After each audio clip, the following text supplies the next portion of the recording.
Welcome to the Humanized Books channel. Today's summary mini-book is based on the novel The Course of Love by Alain de Botton.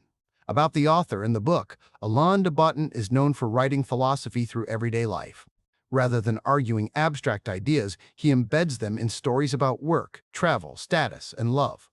The Course of Love is his attempt to correct one of modern culture's biggest misunderstandings, the belief that love is mainly about finding the right person rather than learning how to love well. The book follows the long-term relationship of Rabih and Kirsten from their first meeting through marriage, conflict, parenthood, betrayal, and maturity. Around their story, de Botton weaves reflections on psychology, attachment, sex, resentment, and forgiveness. It is a novel, but also a guide. Not about how love begins, but how it survives. Put on your headphones, and let's begin. Chapter 1. Romanticism and the Illusion of Effortless Love. The story begins long before Rabih and Kirsten meet. It begins, as most love stories do, with an idea. The idea that somewhere out there exists a person who will feel instantly familiar, a person who will understand us without explanation, a person who will end loneliness without effort. Rabih first learns this idea as a teenager. On holiday in southern Spain, still grieving his mother's death, he notices a girl by a swimming pool. They never speak, they never exchange names. Yet in his mind, she becomes everything. Her posture, her silence, the way she listens to music, even the book on her towel seem to reveal a whole personality. He imagines a future with her. He feels seen by her, without her ever seeing him. Then she leaves, and nothing happens. Objectively, the event is trivial, but psychologically, it becomes foundational. Rabih's mind learns a pattern. Love arrives suddenly, fully formed, and speaks through intuition rather than knowledge. It does not require work. It requires recognition. This pattern will follow him into adulthood. He will experience it on buses, in offices, on flights. Each time, the same sensation that another human being might complete him. That intimacy could be immediate. That understanding could be total. De Botton uses Rabih's experience to diagnose modern romanticism. We are taught to trust instinct over reason, chemistry over compatibility, emotion over effort. We are encouraged to believe that love reveals itself quickly and that doubt is a warning sign rather than a normal part of learning who someone is. Romanticism turns love into a feeling rather than a skill. It promises that the right person will make things easy, and when difficulty appears, as it always does, we assume something has gone wrong. This belief system sets couples up for disappointment. It prepares them for beginnings, not continuations. We know how love should start, but we have almost no cultural scripts for what it means to stay. The tragedy is not that romance exists, but that it dominates. It convinces us that the intense emotions of early attraction are love itself, rather than an introduction to something far more complex and demanding. Rabih will take many years to understand this. He will eventually realize that what felt most romantic in his youth was also what made lasting intimacy impossible. Love, he will learn, is not something we fall into. It is something we must practice, revise, and forgive into being. Chapter 2. Choosing, Commitment, and the Misunderstanding of Compatibility. Rabih meets Kirsten in a way that feels unremarkable, which is precisely why it matters. There is no thunderbolt, no cinematic timing. They meet at work, in an environment shaped by routine and mild distraction. She is competent, reserved, quietly observant. He is thoughtful, courteous, slightly guarded. Attraction does not announce itself loudly. It grows through conversation, repetition, and a sense of ease. At first, this lack of drama feels reassuring. There are no emotional extremes, no obsession, no desperate longing. They enjoy each other's company without feeling destabilized by it. In another cultural era, this might have been recognized as a good sign. In a romantic age, it feels slightly suspicious. Modern love has taught them to expect intensity as proof. They wonder whether the absence of turmoil means something is missing. Yet they continue, partly because nothing feels wrong and partly because life seems calmer in each other's presence. Their relationship develops through shared habits rather than shared fantasies. They walk together, they eat together, they talk about work, family, money, and politics. Slowly, trust forms. Desire grows not from mystery, but from familiarity. This is not the love story they were taught to want, but it is one that feels sustainable. De Botton pauses the narrative here to challenge the idea of compatibility. We tend to believe that compatibility is something discovered, like a hidden property that two people either possess or do not. In reality, compatibility is something created. It is the result of negotiation, patience, humor, and forgiveness. Rabih and Kirsten do not match perfectly. They differ in how they handle stress, how they express affection, how they react to disappointment.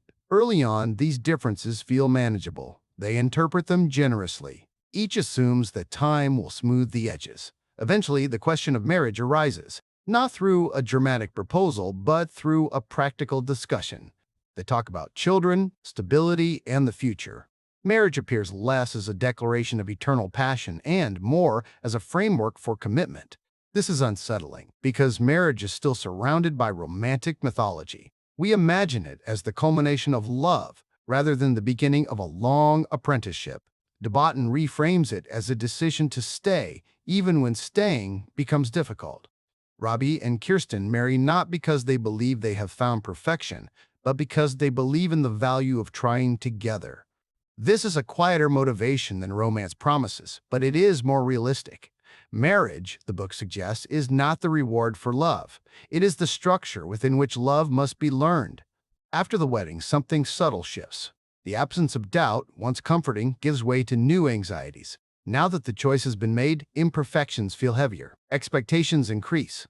Small disappointments take on greater significance. They begin to notice traits they once overlooked. Habits that were endearing become irritating. Silences become ambiguous.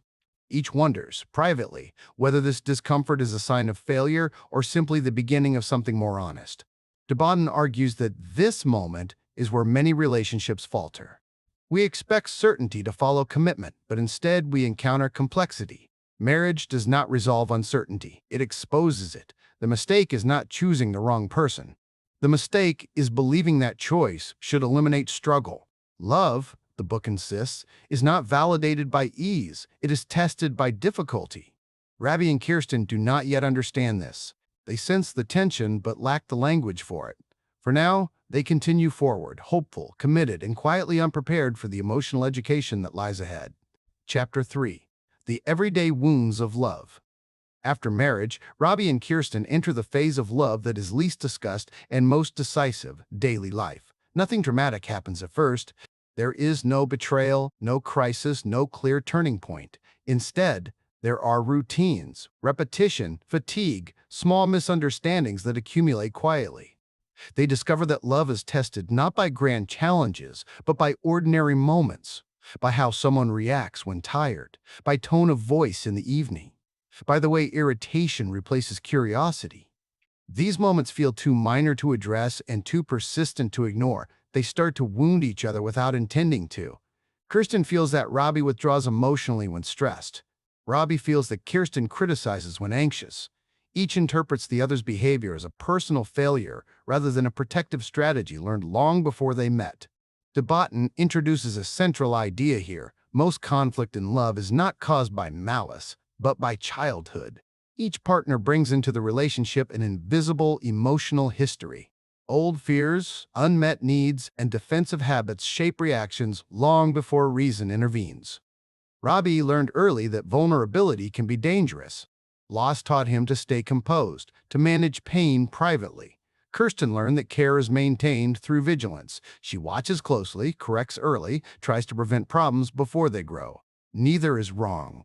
But together, their coping strategies clash. When Kirsten seeks reassurance, Rabih feels controlled. When Rabih seeks space, Kirsten feels abandoned. Each believes they are reacting to the present moment, unaware that the past is quietly steering them. Arguments arise from trivial issues, household chores, schedules, tone.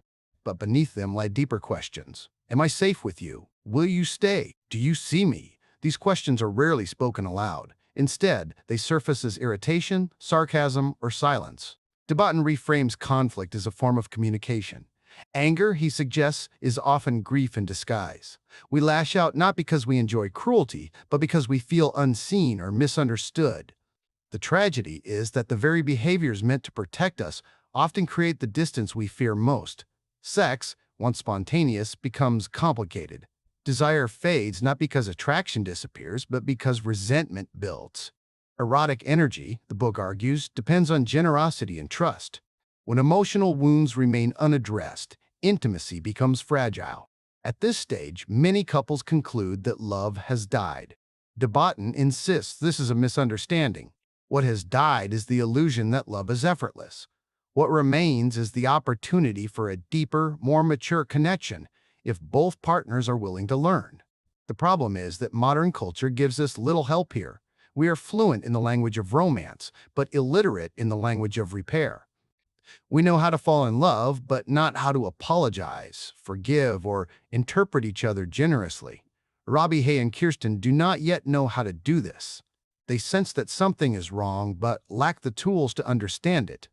They fear that acknowledging their difficulties means admitting failure.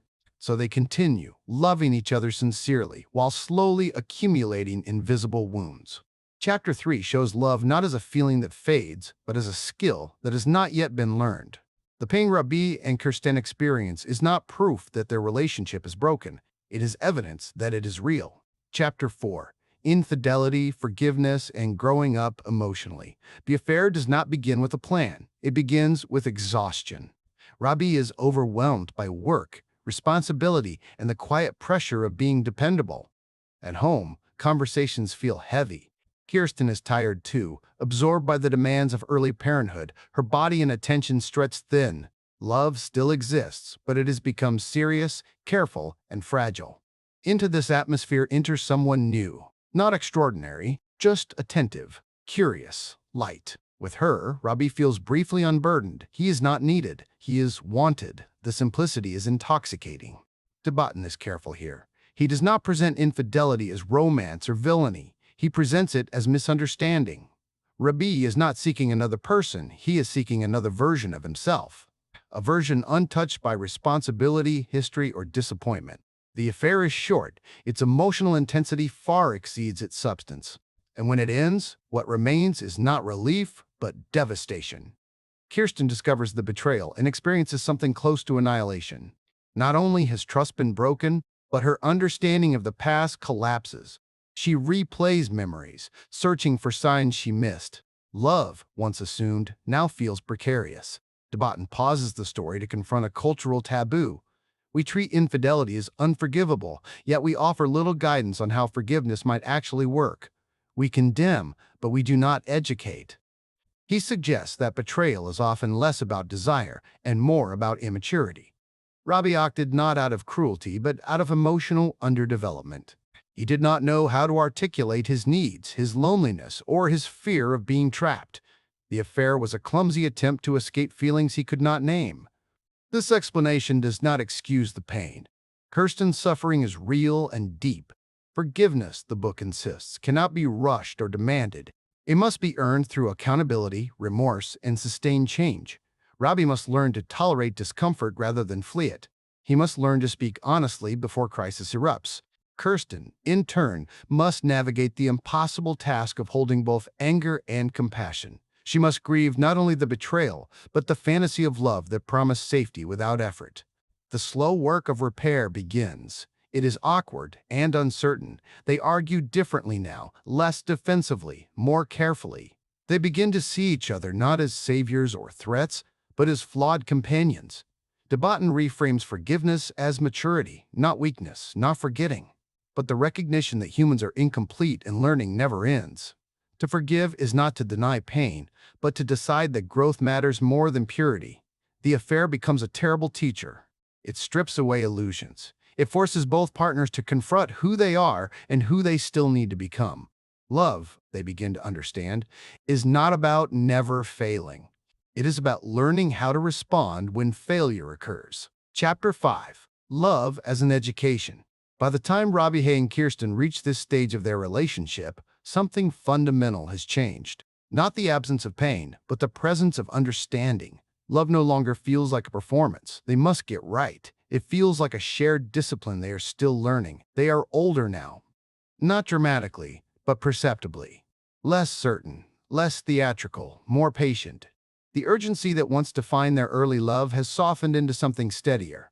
They no longer expect happiness to be constant, nor disappointment to be catastrophic. De Botton describes this as the true course of love. Not the arc from passion to boredom, as popular culture suggests, but from fantasy to knowledge. Early love is powered by hope and projection. Mature love is shaped by acceptance and repair. Rabih learns to speak earlier. He no longer waits until frustration hardens into withdrawal. He names fear instead of disguising it as distance. Kirsten learns to pause before correcting. She begins to ask what lies beneath irritation, both in herself and in him. Neither transformation is complete. They still hurt each other. But now, injury is followed by reflection rather than escalation. They argue with less panic. Silence no longer feels like abandonment. Criticism no longer feels like rejection. They also learn something quieter and more radical. Love is not meant to make us feel permanently good about ourselves. It is meant to make us grow. Intimacy exposes immaturity, selfishness, and fear. A partner does not create these traits. They reveal them. This realization alters how they see conflict. Arguments become less about winning and more about understanding. Each disagreement is treated as information, not proof of incompatibility, but evidence of unresolved needs. De Botton emphasizes that love, properly understood, is an education in humility. It teaches us that we are harder to live with than we imagined, that we are more fragile than we admit, that others cannot rescue us from our inner lives. Parenthood deepens this lesson. Watching their children struggle, fail, and learn reminds Rabih and Kirsten of their own unfinished development. They become gentler with themselves and each other, less eager to judge, more willing to forgive. Sex, too, evolves. It becomes less about performance and more about closeness. Desire returns not as obsession, but as trust. Intimacy grows when resentment is addressed and vulnerability allowed. The book resists a triumphant ending. There is no final harmony, no perfect resolution. Love remains imperfect, effortful, and uncertain, but it is also richer, deeper, and more honest. De Botton closes with a quiet redefinition of success in love. A successful relationship is not one without conflict or betrayal. It is one where two people commit to understanding their own flaws and helping each other manage them. Love, in this view, is not something we find. It is something we learn. Slowly, painfully, repeatedly, and if we are lucky, together. Reflective conclusion.